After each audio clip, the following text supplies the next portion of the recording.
Vous êtes toujours à l'écoute de Kwekwe. J'espère que vous passez un beau samedi soir. Et j'espère aussi que vous connaissez l'artiste Anishinaabe Norval Morisseau ou Misquabig Animeki, qui veut dire Copper Thunderbird, l'oiseau tonnerre de cuivre, qui est l'un des plus grands artistes de l'île de la Grande Tortue, reconnu comme une figure centrale du mouvement artistique autochtone au Canada par le chef national de l'Assemblée des Premières Nations. Ses œuvres aux couleurs vives lui ont même valu le surnom de Picasso du Nord. Il est décédé en 2007 et il a laissé en héritage beaucoup de tableaux, mais malheureusement, on sait maintenant que plusieurs contrefaçons sont en circulation et qu'en fait, ce serait même l'un des artistes les plus copiés de l'histoire. Deux de nos collègues journalistes de Radio-Canada, Ismaël Oudassine et Dominique Degré, ont mené une enquête à ce sujet. Elle vient d'être publiée le 18 août dernier en récit numérique et qui se nomme Faux Morisseau, vrai scandale familial. Et j'ai le plaisir de recevoir Ismaël qui a accepté de venir nous raconter tout ça. Quoi, Ismaël? Quoi, Mélissa? Hey, dans votre enquête, on apprend qu'un réseau de faussaires et de galéristes ont vendu des milliers de fausses toiles de l'artiste. Ceux qui osent dénoncer la situation se font même menacer au point de ne plus vouloir parler publiquement. Même la succession du peintre serait impliquée dans ce réseau de faussaires. Hey, on dirait un film.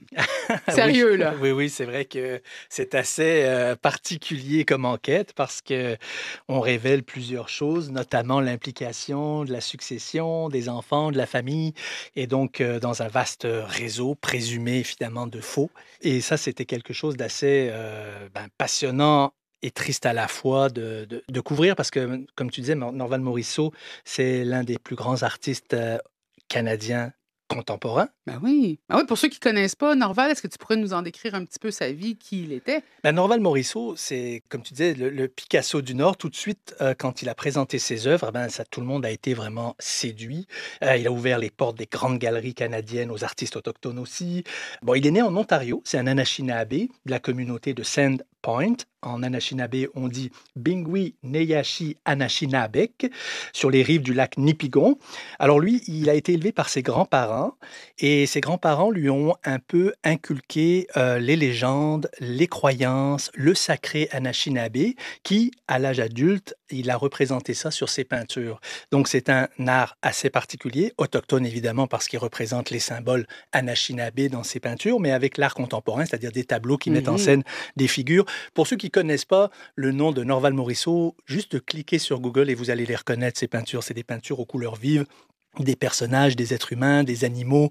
C'est comme si on voyait ces figures-là à travers le rayon X du bleu, du rouge, du jaune. Et à travers tout ça, il y a la symbolique, évidemment, du sacré Anishinaabe. Oui. Et il faut savoir que le sacré Anishinaabe, il était inculqué dans le secret.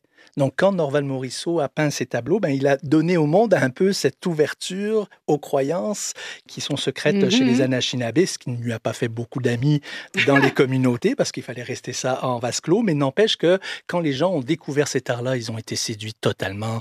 Les galeries en Ontario, à Toronto, quand ils ont découvert d'ailleurs même au Québec, à Montréal, les gens se sont rués dans ces peintures. On n'avait jamais vu ça avant. Donc, c'était tout nouveau. Et puis, il a aussi sorti l'art autochtone, parce qu'avant, l'art autochtone, c'était reconnu comme des artefacts, c'était dans l'archéologie. C'était de l'artisanat, donc on allait voir ça dans des musées d'archéologie, on voyait ça comme un art du passé. Norval Morisseau, c'est tout le contraire, c'est les galeries les plus en vue de Toronto, de Montréal, de New York, de Paris. Même le centre Pompidou à Paris avait fait et organisé une rétrospective sur Norval Morisseau, ce qui est quand même assez incroyable pour l'époque, parce que c'est l'un des plus prestigieux au monde.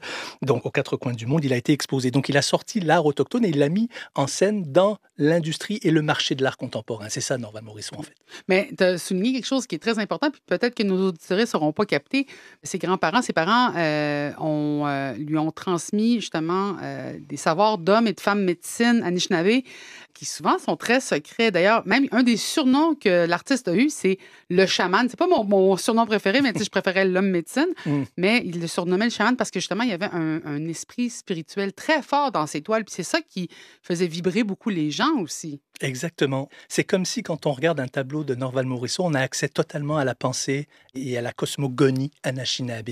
Et ça, c'est quand même assez unique. C'est un cadeau qu'il nous fait parce que, évidemment, tout a une signification chez les Anishinaabe. Les animaux, les symboles, les couleurs, c'est pas mis par hasard, c'est pas disposé par hasard. Et il y a aussi, comme tu disais, la question de la médecine, de la guérison.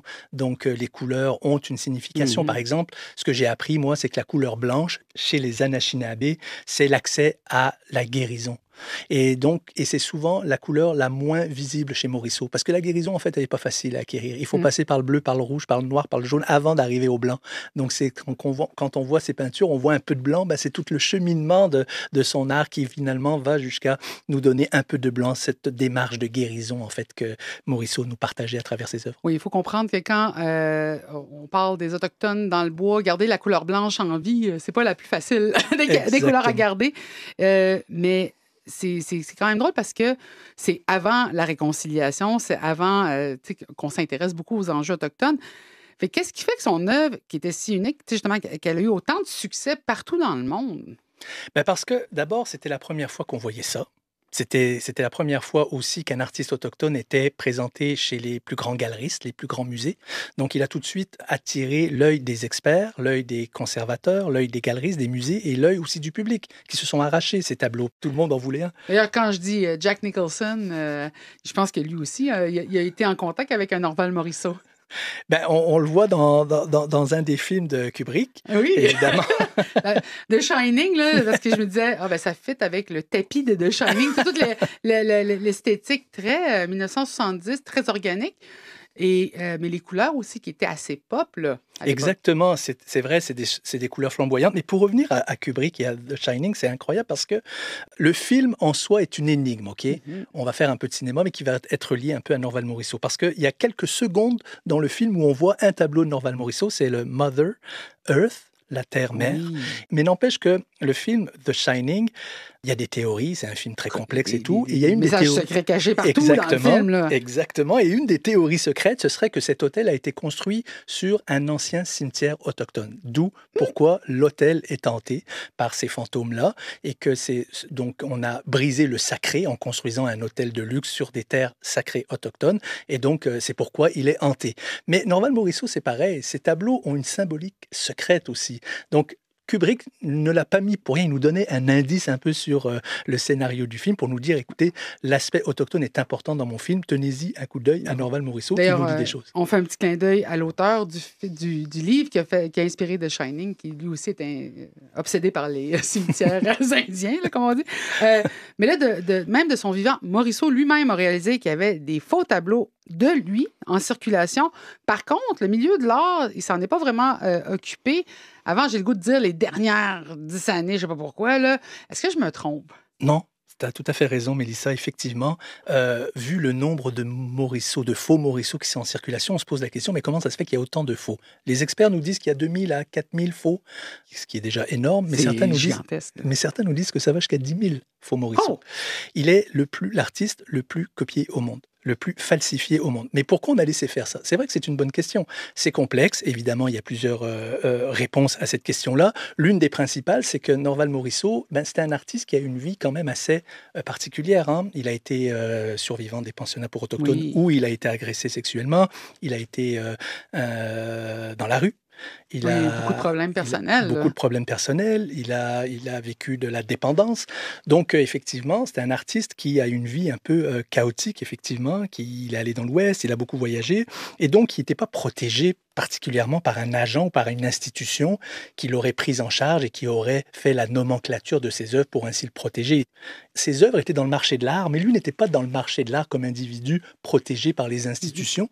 Et donc, évidemment, ça a peut-être faciliter les faux qui l'entourent, mais aussi parce que certains, en tout cas historiens, m'ont dit cette explication-là, parce qu'il est autochtone. Et à l'époque, les autochtones, c'est pas comme aujourd'hui, au sens que, c'est pas grave si on copie un autochtone, il portera pas plainte, il nous poursuivra pas, il a ben assez de problèmes comme ça, on peut faire ce qu'on veut avec son art. De toute façon, la police ne s'intéresse pas aux autochtones, les autorités ne s'intéressent pas aux autochtones, donc on peut faire un peu ce qu'on veut. Et j'avais trouvé cette explication assez plausible parce que 10 000 faux en circulation, imaginez juste 20 faux riopelles en circulation, ça ferait scandale dans tous les journaux du Québec. Là, on parle de 10 000 au maximum. Oui, appropriation culturelle. Mais je pense justement à des artistes comme Jean-Michel Basquiat, par exemple, qui a œuvré dans les années 80 à New York, qui, lui, amenait de l'art afro-descendant, mais qui était protégé par un milieu artistique quand même qui répertoriait beaucoup les choses. Là, Ismaël, dans votre enquête à toi et à Dominique Degré, vous révélez qu'il y a des liens parfois étroits entre les faussaires et la succession de Norval Morisseau. Est-ce que sa famille sont des victimes ou des complices dans cette histoire-là d'escroquerie?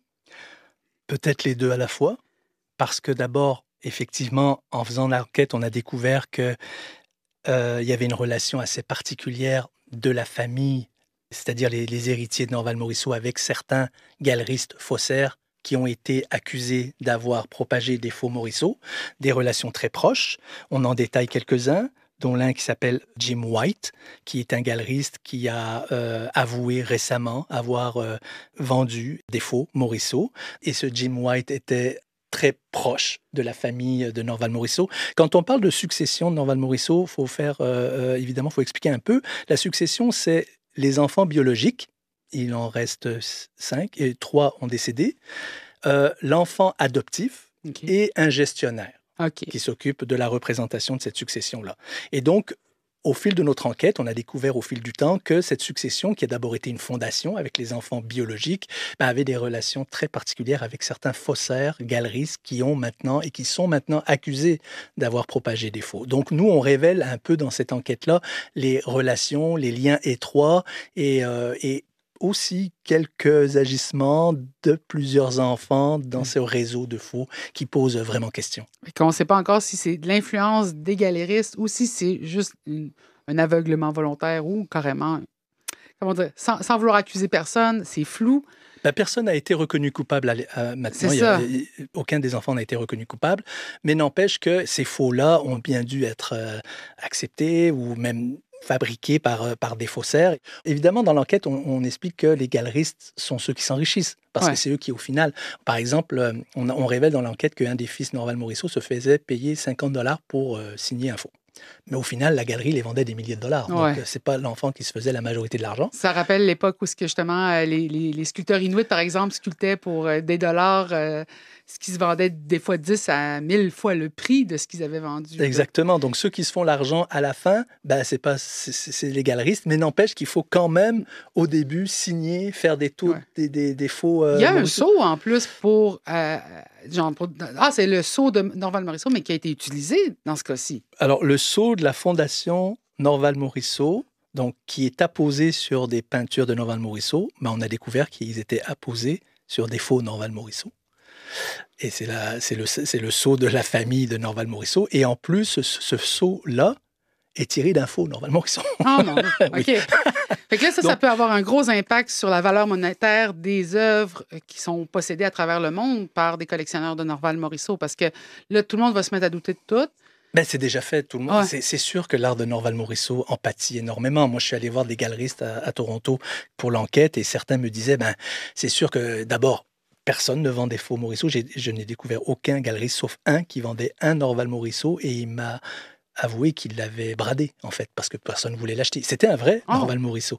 Donc, les faux ont une incidence sur l'art de Norval Morisseau. Ça le dévalue. Et puis aussi, comme tu disais, Mélissa, ça apporte le doute. Est-ce qu'on a un vrai? Est-ce qu'on a un faux? Est-ce qu'on vend un vrai? Est-ce qu'on vend un faux? Quand il y a autant de faux, plus n'est vrai, en fait. C'est ça qui fait que Norval Morisseau, l'héritage de Norval Morisseau en pâtit beaucoup, en tout cas. Alors, si vous avez la chance d'avoir à la maison en main une œuvre de Norval Morisseau, Ismaël, j'imagine qu'on va recommander d'aller consulter un expert pour le faire authentifier. Hein? Si on a un Norval Morisseau, c'est ça qui est particulier, c'est parce que à qui on peut demander si c'est un vrai ou un faux, si on a un Norval Morisseau. Évidemment, si je ne faisais pas l'enquête, j'aurais dit de faire cette demande à la succession de Norval Morisseau, qui est censée être une organisation qui protège l'art de Morisseau. Ils sont les plus à même de répondre à cette question. Mais mon enquête révèle que la succession, on ne peut pas la croire finalement. Ça pose des doutes énormes. Mais, il y a quand même moyen de savoir si on a un vrai et un faux Morisseau. Morisseau a quand même peint des vrais tableaux, donc ça aide un peu. Donc les musées, les institutions, les conservateurs de musées, eux peuvent aider les gens à savoir s'ils ont un vrai ou un faux Morisseau. Parce qu'il y a quand même des historiens de l'art, il y a des experts de Norval Morisseau qui travaillent sur son art, qui savent reconnaître des Norval Morisseau. On connaît ses vraies peintures, donc on peut avoir un vrai Morisseau. Il ne faut pas le jeter à la poubelle, il faut le garder. Me l'envoyer ici à Kwekwe, Radio-Canada. Je vais les récupérer, moi. Faire de quoi avec ça? Non, il ne faut surtout pas jeter ça. Jusqu'à titre du contraire, on garde son Morisseau à la maison. Tinechkometin Ismaël Oudassine, journaliste à Radio-Canada. J'invite les auditeuristes à aller sur le site de Radio-Canada pour lire le récit numérique Faux Morisseau, vrai scandale familial, une enquête que tu as menée avec le journaliste Dominique Degré. Merci encore d'avoir mis en lumière toute cette affaire. Moi, je pourrais en parler pendant des heures. Merci. Merci beaucoup, Miss. Et c'est ainsi que se termine l'émission de cette semaine. J'aimerais remercier l'équipe, à la recherche Ariane Pelé, à la technique Steve Saint-Pierre, à la recherche et réalisation Annie Nosti-Dubois. C'est Mélissa Mollen-Dupuis qui vous dit yamé, au revoir et à la semaine prochaine.